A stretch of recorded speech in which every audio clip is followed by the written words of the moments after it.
Obviously there's people at home. Hopefully you guys can hear me okay. It looks like somebody responded to that. So I can hear and see you. Perfect. Okay. So obviously we're all here to talk about the 21-day sugar detox. So I want to go over a little bit of information about why this is not just important to me, but important for our health overall. So I don't know if you guys know what this picture represents. Unfortunately, it's a little apropos with everything that's going on in the world right now. The four horsemen of the apocalypse, So these are the things that, supposedly are going to be a problem for us someday. But when we talk about health, those things are heart disease, cancer, neurodegenerative diseases, and metabolic syndrome. So these are the four things that get most Americans in the end, right? Now, we've spent a lot of time and a lot of money working on these first two. I don't think that any of us, I'm probably older than all of you, but can think of a time where heart disease and cancer were not the top two killers of Americans, right? Over time, neurodegenerative diseases, so dementia, Alzheimer's, all these things have become more and more prevalent, right? So we're living longer, maybe we're succumbing to some of these things just because of the sheer length of time that we're on this earth. Now, in my opinion, the reason why we really haven't made any headway when it comes to heart disease and cancer is because of this last thing, okay? Metabolic syndrome. Right?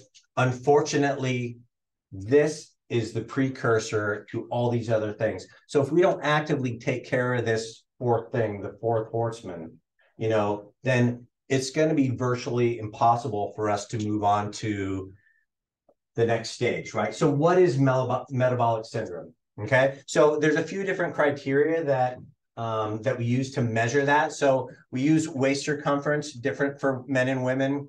Triglycerides over 150 or higher, or taking medication. HDLs less than 40 for men, 40 for men, 50 for women, or taking medications. Blood pressure over 135 over 80, again, or taking some medications for that. A fasting glucose of 100, or taking medications for that, right? Metabolic syndrome is defined as having three or more of these things, okay? Now, I know a lot of people will say, well, this is probably the biggest part. It is not. 60% of the people with metabolic syndrome are overweight, right? 33% of the people with metabolic syndrome are not overweight, right? So that is not the determining factor here. But metabolic syndrome in and of itself increases. So again, why these things aren't getting any better. Increases your chance of cardiovascular disease by 135%. A lot, right? Increases your chance of cancer by 56%. And also all forms of dementia, all forms of neurodegenerative diseases by 37%.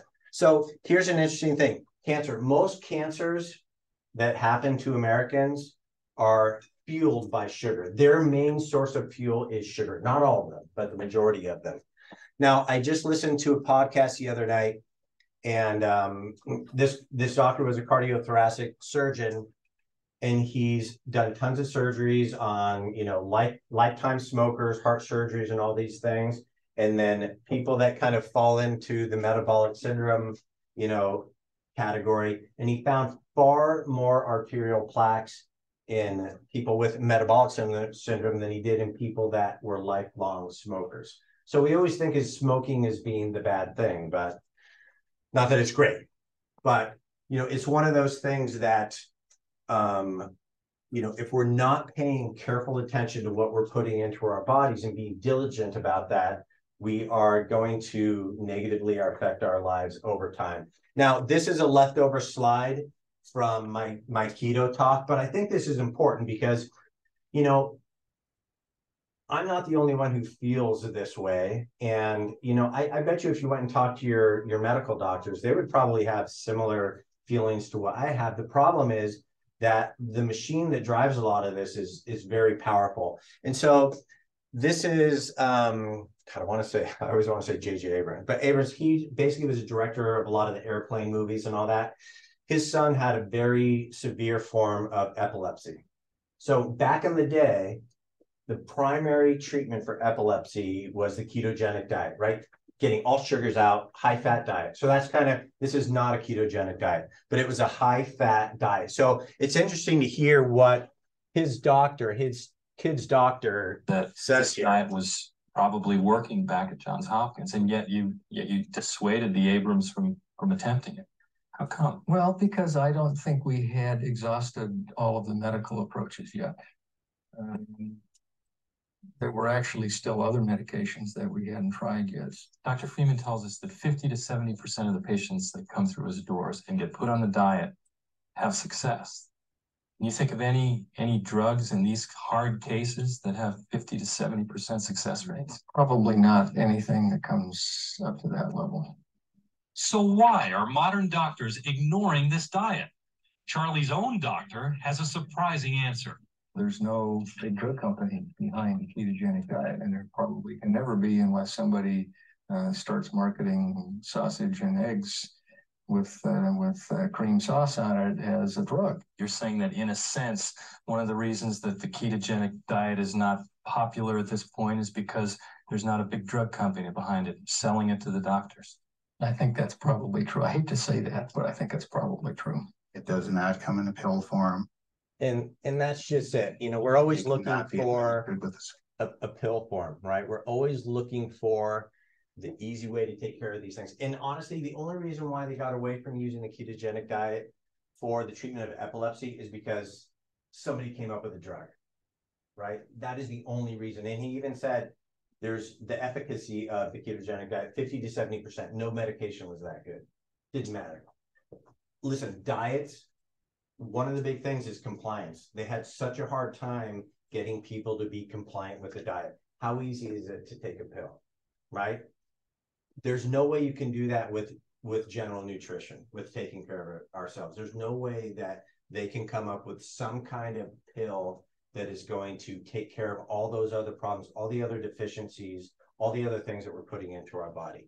Now, if you guys have been over the last couple of weeks, you might have seen this up on the board, 4,000 weeks.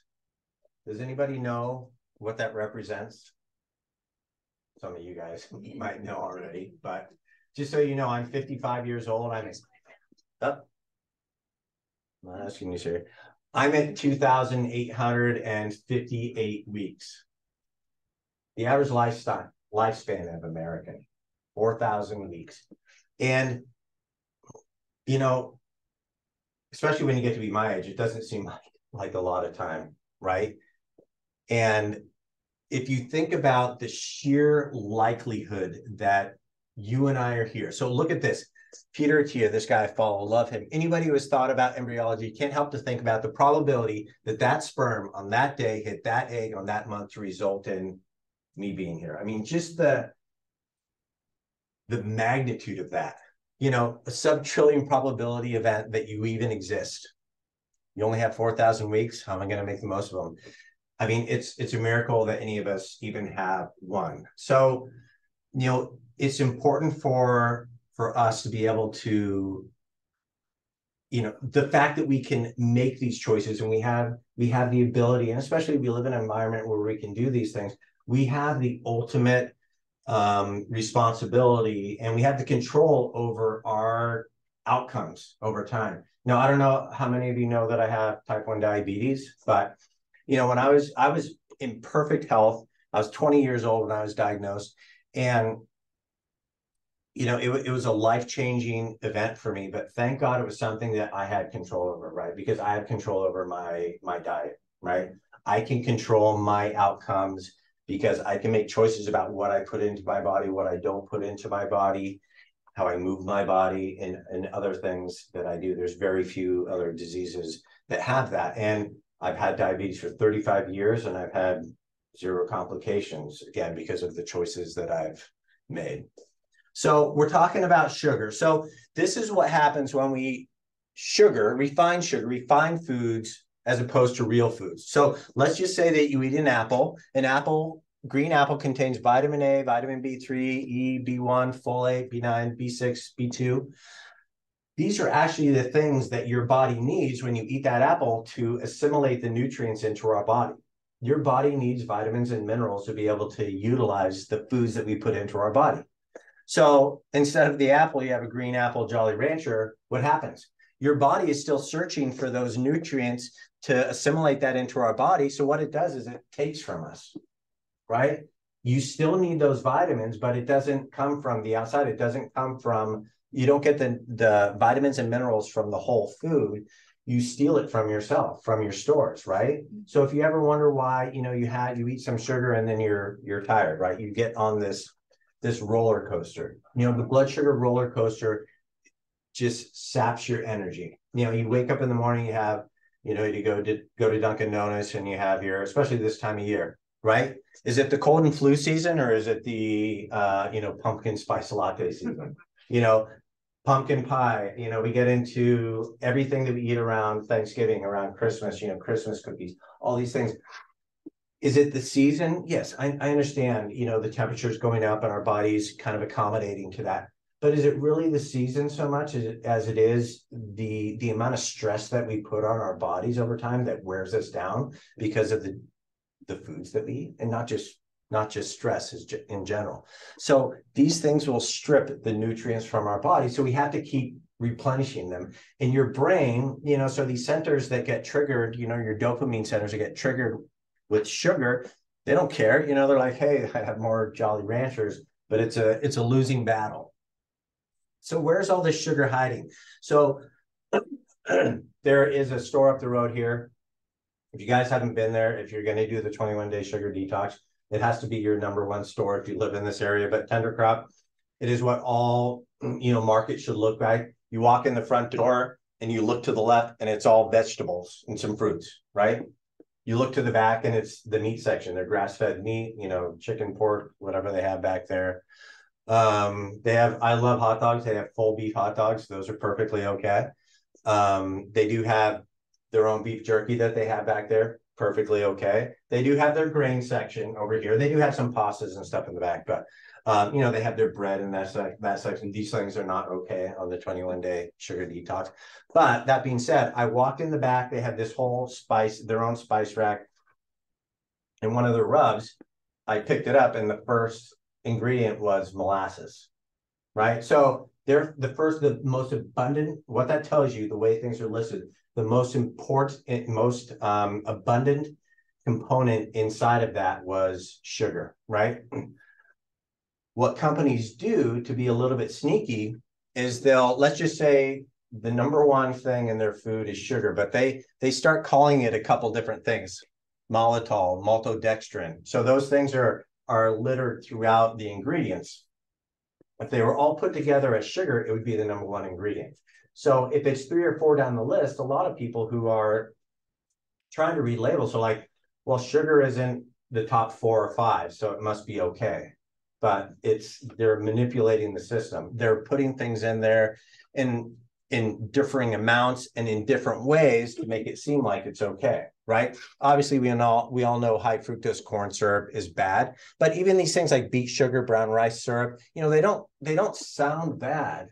But if this is the majority of things that we're putting into our body, a lot of our foods, our processed foods, have this in it, that it is not building, the health in our body that we need. So the 4 main reasons to follow the 21-day sugar detox. So the number one thing is to regulate blood sugar levels and lose body fat, right?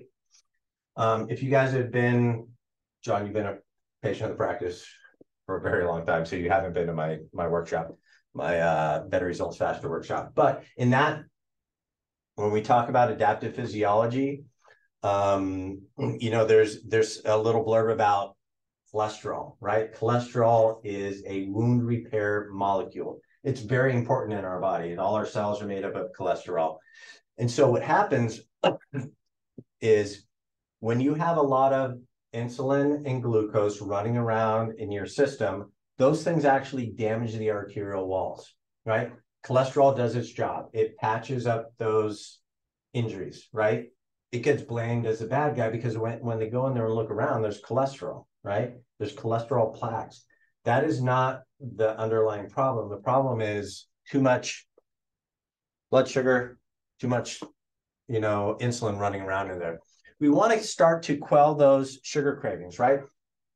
It's a thing, a detox. Yeah, it sounds like, it's a drug related thing, but it doesn't matter what it is. Your body develops these cravings for these foods, alcohol, drugs, and you really need to go cold turkey to be able to change the way your body thinks about these things, the way your body reacts to these things, and gain a new appreciation of the foods that are better for you. And then reducing inflammation.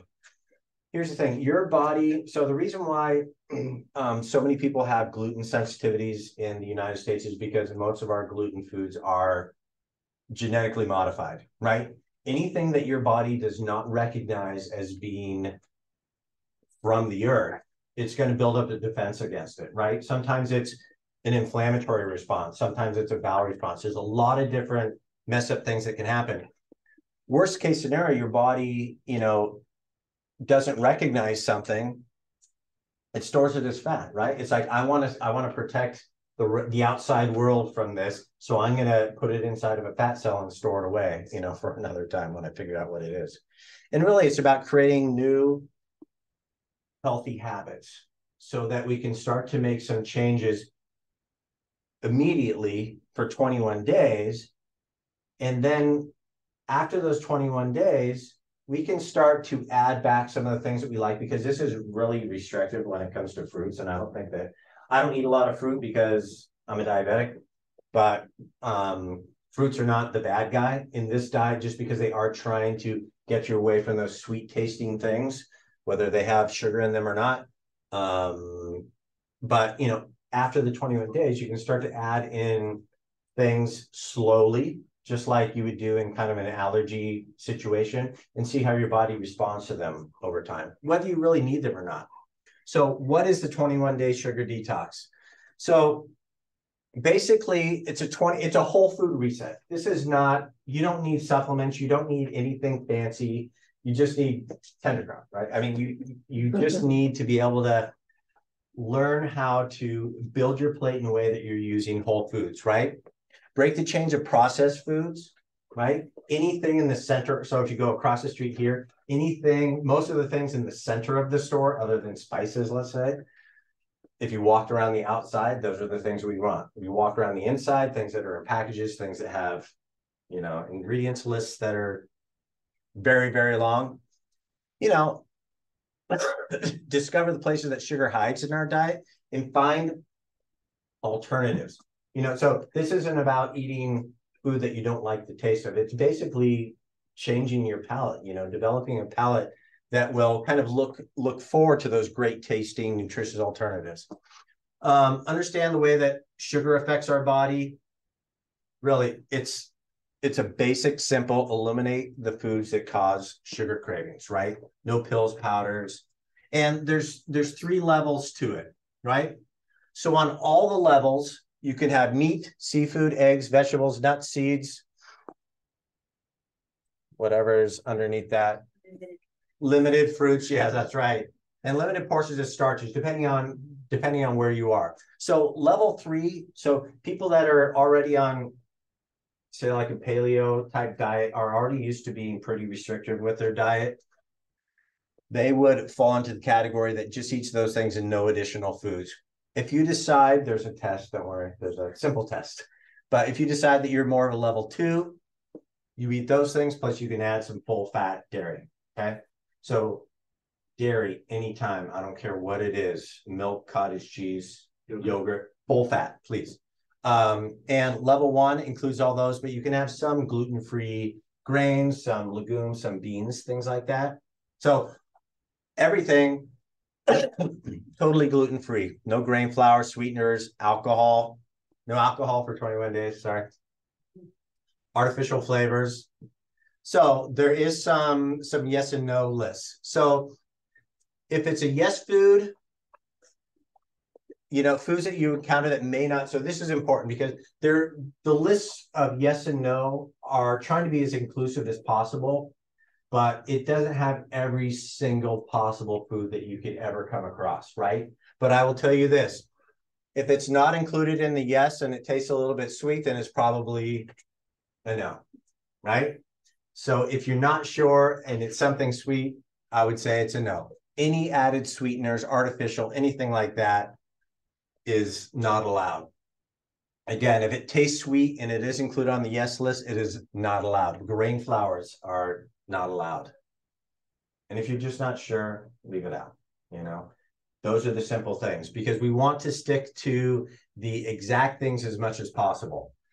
So if you're just looking to clean things up, get rid of sugar and refined foods, then level 1. Level 2, if you're already living gluten-free, level 3 is if you're already kind of doing more of a restrictive type diet, right? So these are the questions, and all of this is in the packages. So I don't want you to answer this now. The cleanse itself, the detox itself is not starting until next week because I wanted to give us 3 weeks leading up to Thanksgiving, right? So you guys can have a little bit of something extra. But these are the questions that you need to ask yourself. Are you new to the 21-day detox? I currently eat these things. I currently eat these things, right? So depending on how you answer A, B, or C, if you answer mostly A, then you're going to go with level 1, right? If you choose mostly B, then you're going to go with level 2. If you choose mostly C, then you're going to go with level 3. So what does that look like through here? So you'll be eating everything that is not a refined, highly processed food, right? No extra supplements, anything like that. An important thing is there's a couple let me just go back to this one here. So you don't need to purchase special foods. Vegetarian, this is kind of an issue. And they basically, the woman that put this program together, she said this isn't necessarily made for people that are on a vegetarian diet, right? To a certain extent, there's some things within the program that is not a great fit. And it's not quite a paleo diet.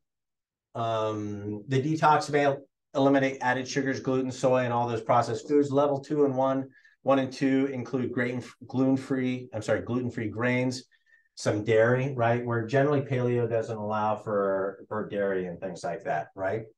Now, even if you think you answered most of your questions for level 1, but you don't want to have dairy, you don't have to have dairy. It's just telling you the different things that are allowed. So you could mix and match through there. It's just trying to give you an overall. So is this a low carb diet? No, right? So we're not looking at restricting the food that you eat. This isn't really designed to be a calorie restrictive. This is not a restrictive diet, right?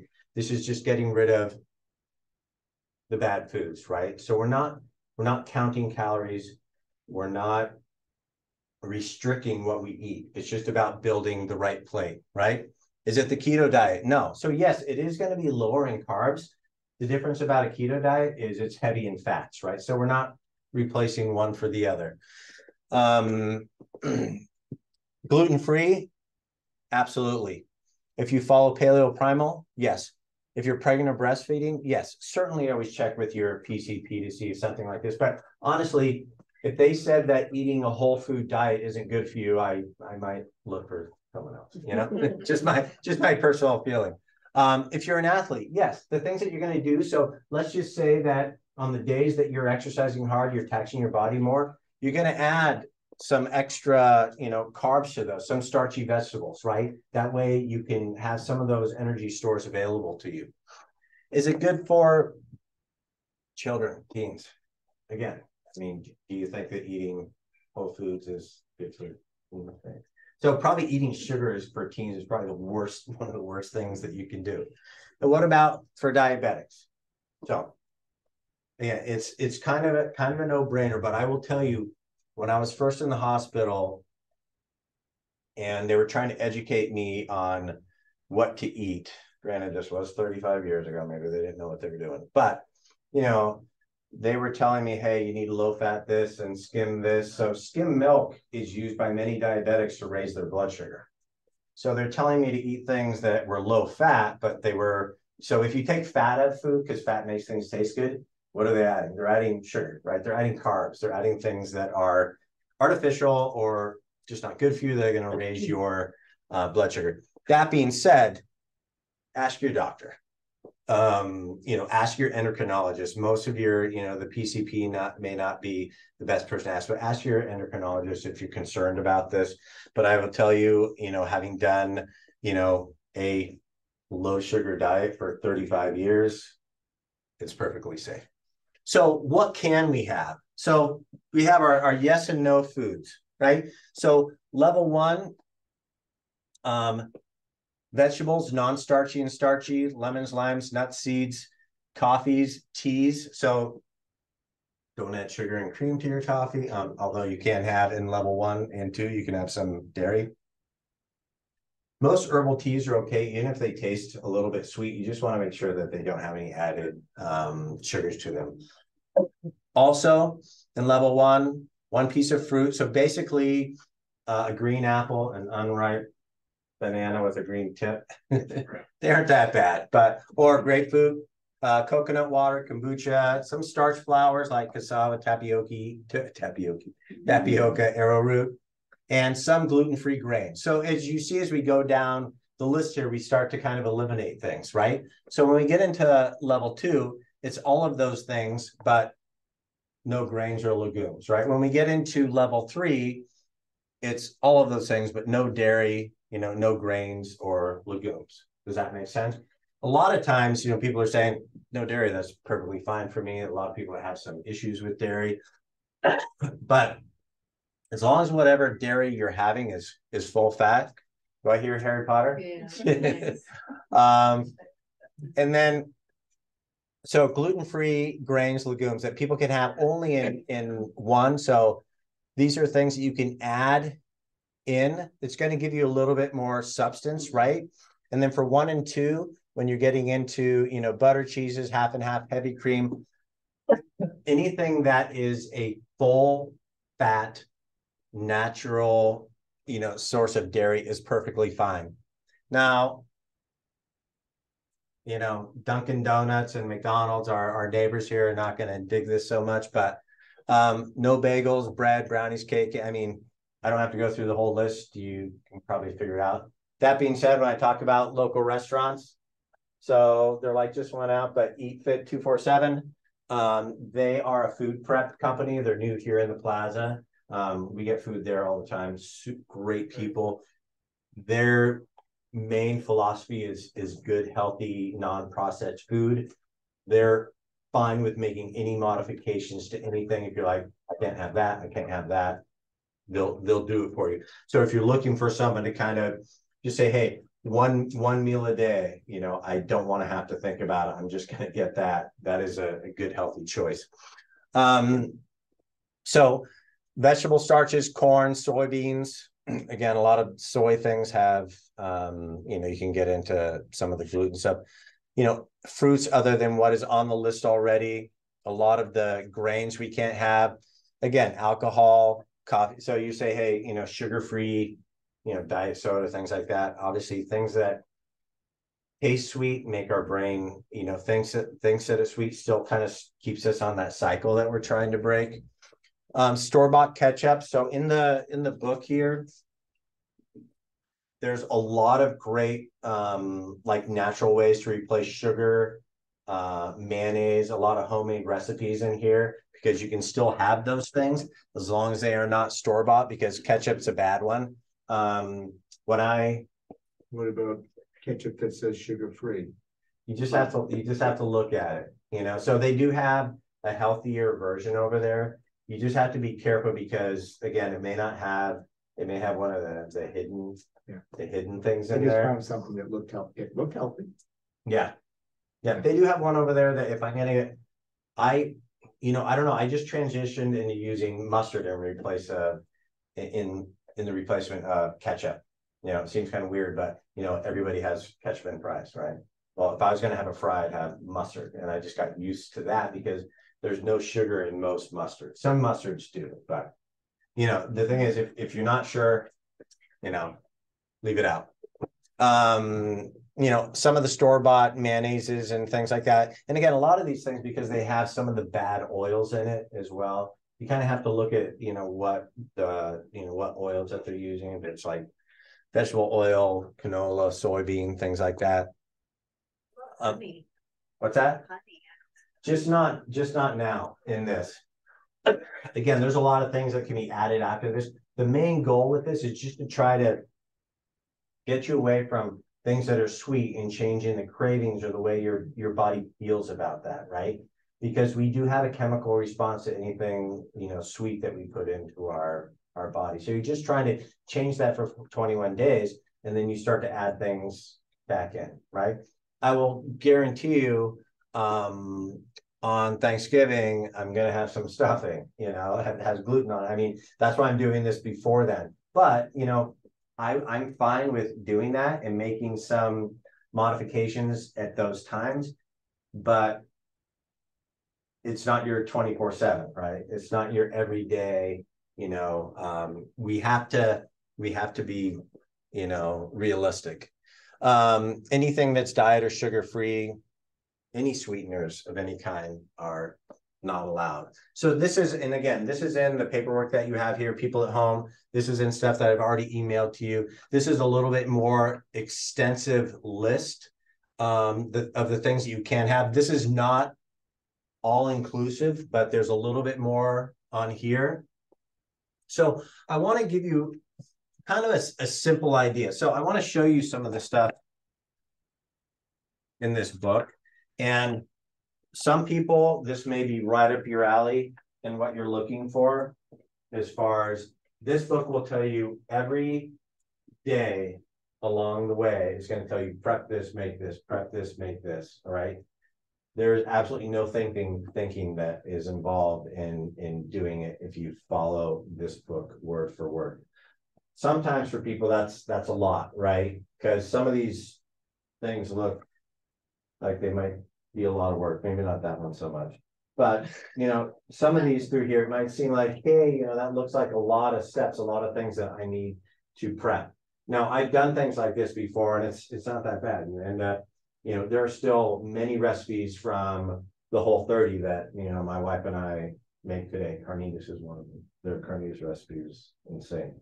Is that zucchini? That looks like eggplant to me. Roasted eggplant steaks with tahini sauce. And some people really need to have, you know, somebody told me kind of the difference between men and women, and hopefully nobody is offended by this, but I know this because of my wife and I. You could feed me the same thing every day, and you said this is good for you and it's healthy. I'd probably eat it. I don't care. My wife would just get sick of it, right?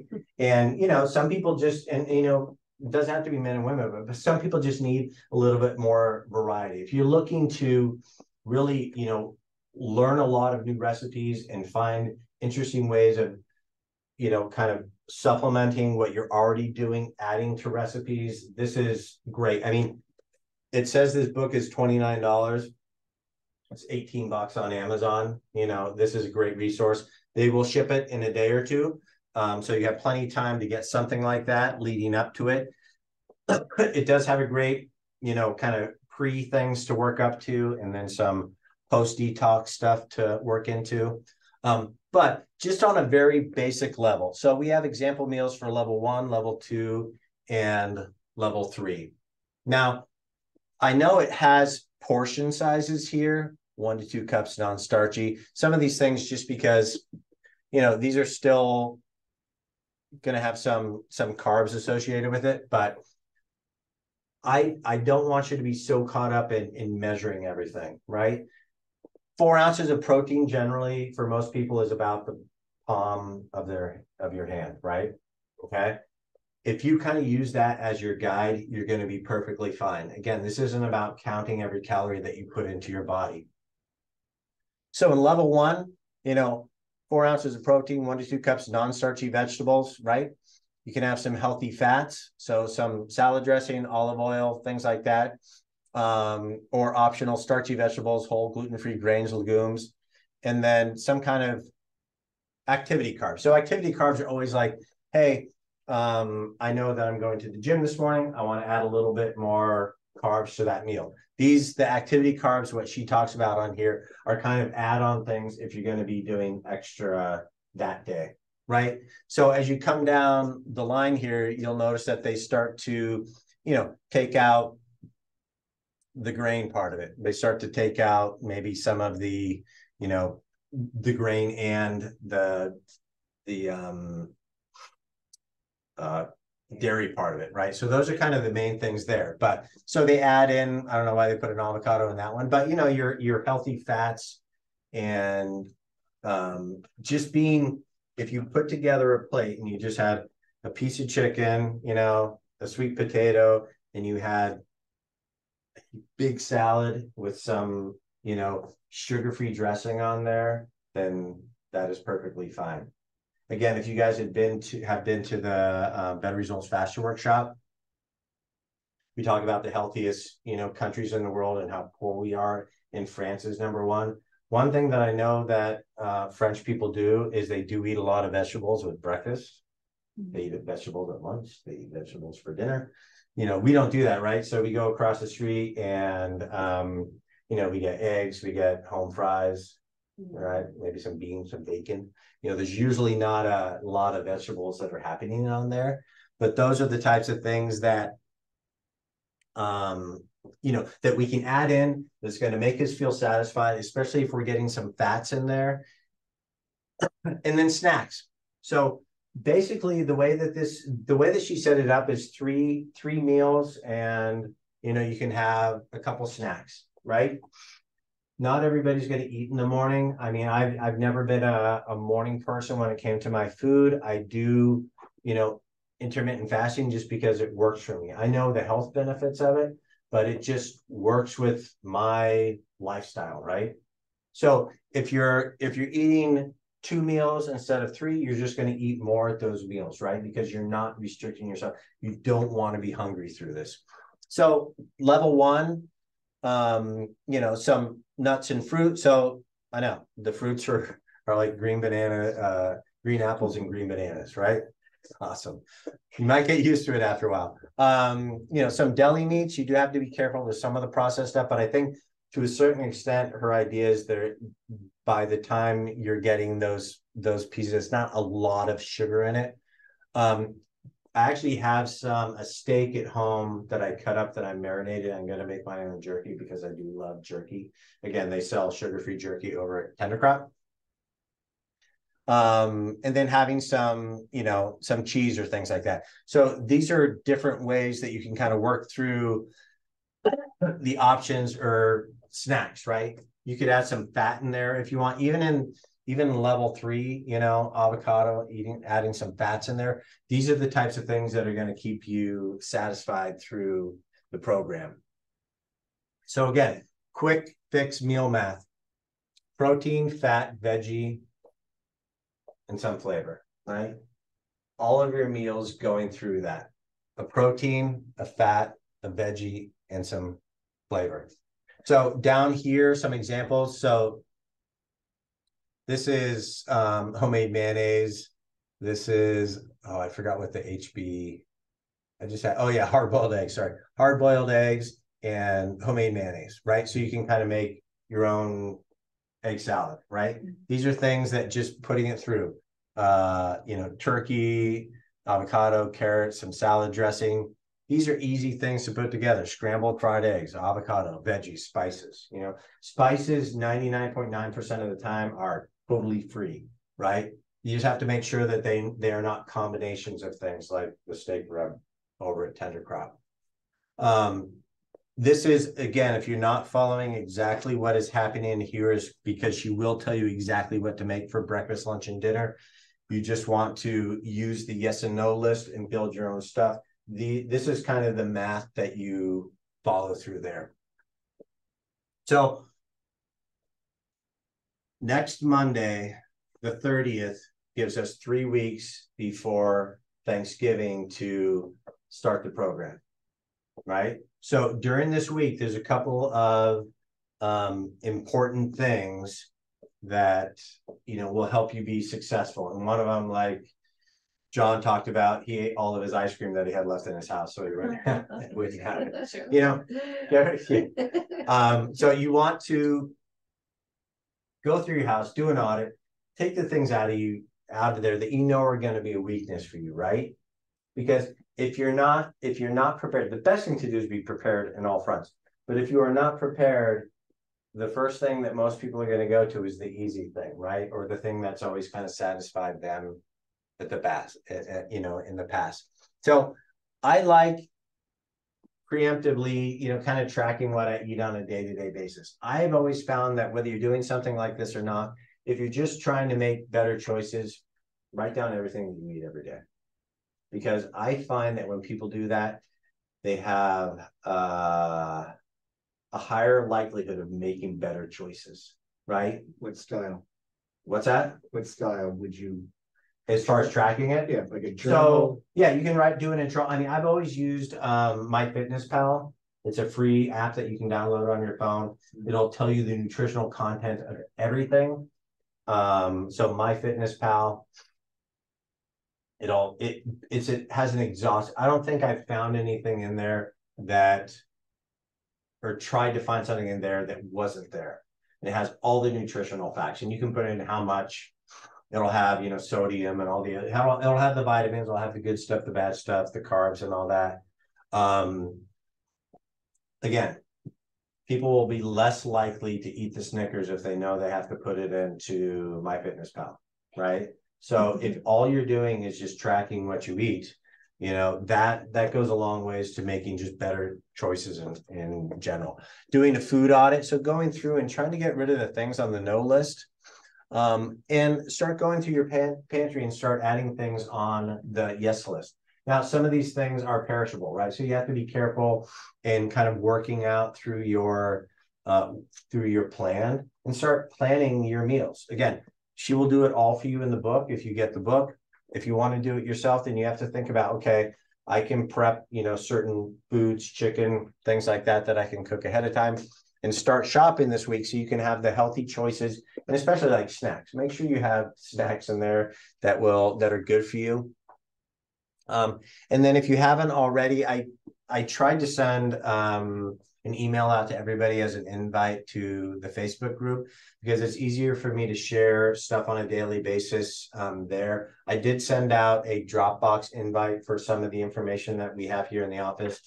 And also, I did email all that out too, because I realized that not everybody has Facebook, not everybody has Dropbox, and most people have email. Did anybody join Facebook?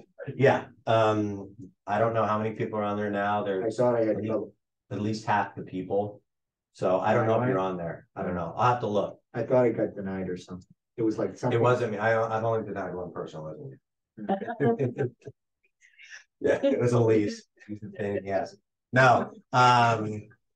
No, there was some person that I looked, actually I saw her name and I looked through all the stuff, like all the people. So if you're out there, you're trying to get in and I didn't let you in, I apologize. I don't know everybody. But really the most important thing is, you know, we talk about this in our new patient orientation. You know, most people don't come into our office just because they have pain. They come in because that pain starts to get in the way of what they want to do, what they need to do. That's the real reason. That's the real why. It's not just, I don't want to have a headache anymore.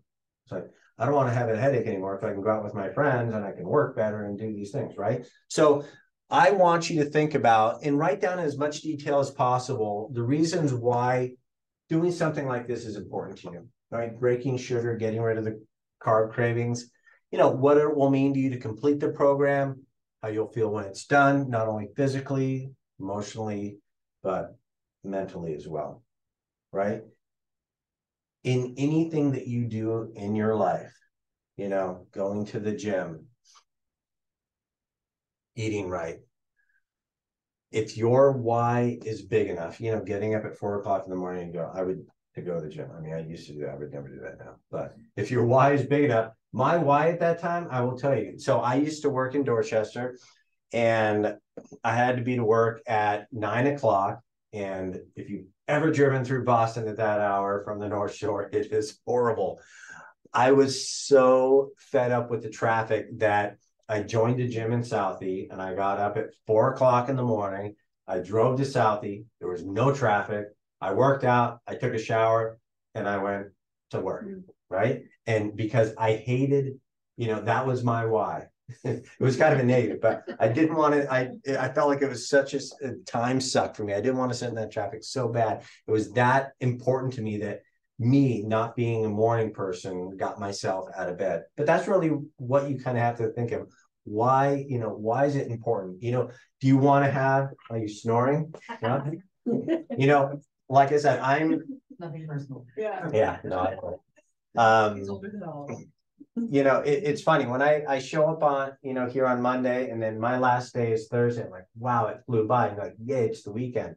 But then when you look at the amount of time that we have here, those 4,000 weeks, holy shit, if it isn't going by like quick, right? Especially the older that you get. Well, I don't want to have just 4,000 weeks. Now, I know I'm at a little bit of a disadvantage with type 1 diabetes, but I truly believe that if I do the right things, I make the right decisions when it comes to, not only what I'm putting into my body, but, the type of exercise that I'm doing, my relationships, my sleep, all these things are tied in together, right? It's never just one thing. I think that nutrition is by far the most important thing when it comes to these outside, forces that we can do to improve our health.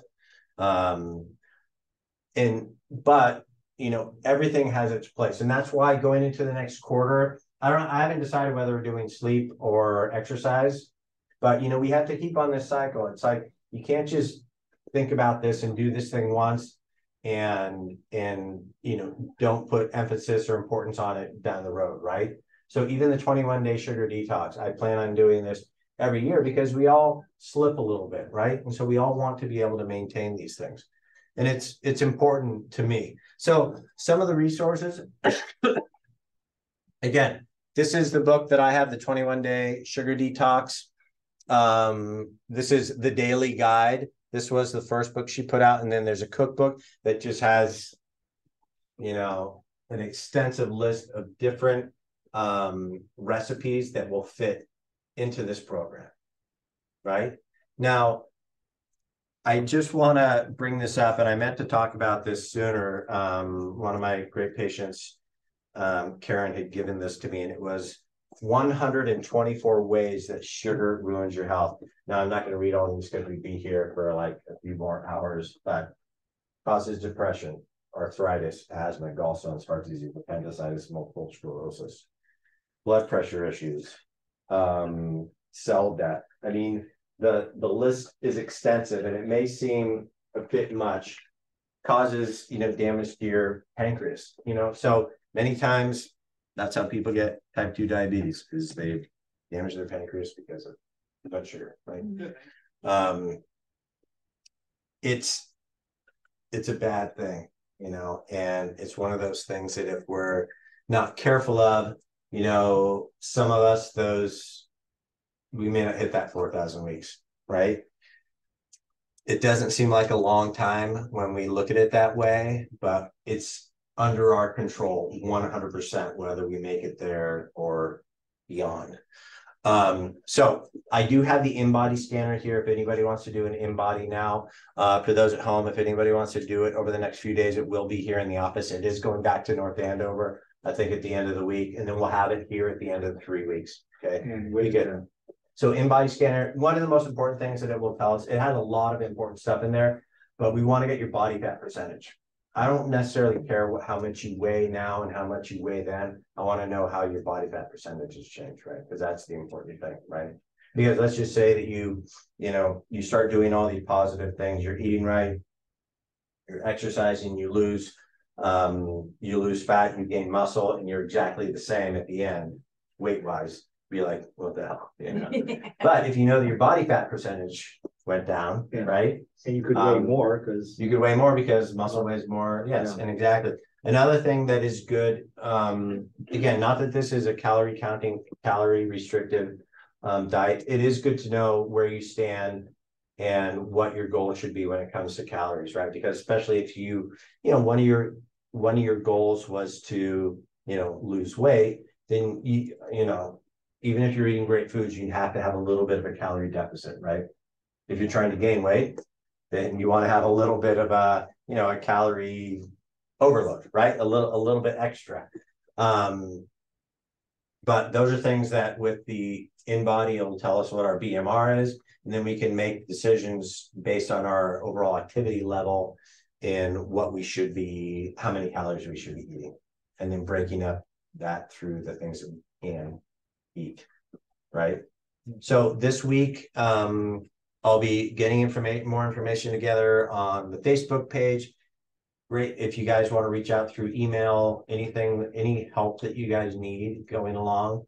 I really hope you do get the book. You don't have to. If you need any extra support from me, please just email me, drkevin@innatewellnesscenter.com, and then we can certainly discuss this.